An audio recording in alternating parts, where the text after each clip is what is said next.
সংসদ নির্বাচন। আমরা আশা করতেছি এবং আপনারা বারবার ইতিমধ্যে জেনেছেন যে আমাদের প্রধান উপদেষ্টা সহ প্রায় দায়িত্বশীল সকলেই বলেছেন যে ডিসেম্বরের মধ্যেই সংসদ নির্বাচন হবে।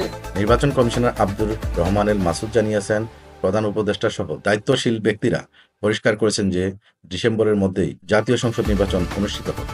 ফলে নির্বাচন কমিশনের প্রধান লক্ষ্য এখন সংসদ নির্বাচন এবং এই মুহূর্তে স্থানীয় নির্বাচন নিয়ে কোনো পরিকল্পনা নেই। বৃহস্পতিবার 27 ফেব্রুয়ারি সকালে ঢাকার ধামরাই উপজেলা নির্বাচন কার্যালয় পরিদর্শন শেষে সাংবাদিকদের সঙ্গে আলাপকালে তিনি একথা বলেন। তিনি আরও জানান, স্থানীয় নির্বাচনের সংস্কার প্রক্রিয়া চলমান থাকলেও এখন পর্যন্ত এই বিষয়ে সরকারের পক্ষ থেকে কোনো নির্দেশনা বা অনুরোধ আসেনি। স্থানীয় নির্বাচন ধাপে ধাপে সম্পন্ন করতে হয়, যা প্রায় 1 বছর সময় নেয়। এই পরিস্থিতিতে স্থানীয় নির্বাচন আয়োজন করলে ডিসেম্বর বা জানুয়ারির মতো সংসদ নির্বাচন করা কঠিন হয়ে যাবে। নির্বাচন কমিশনার বলেন, আমাদের মূল লক্ষ্য সংসদ নির্বাচন করা। এ নিয়েই আমরা কাজ করছি। ভোটার তালিকা হালনাগাদের কাজ চলছে, যা জুনের মধ্যে চূড়ান্ত হবে। এরপর যদি ডিসেম্বরে নির্বাচন আয়োজন করতে হয়, তবে আমাদের অক্টোবর নভেম্বরের মধ্যে তফসিল ঘোষণা করতে হবে।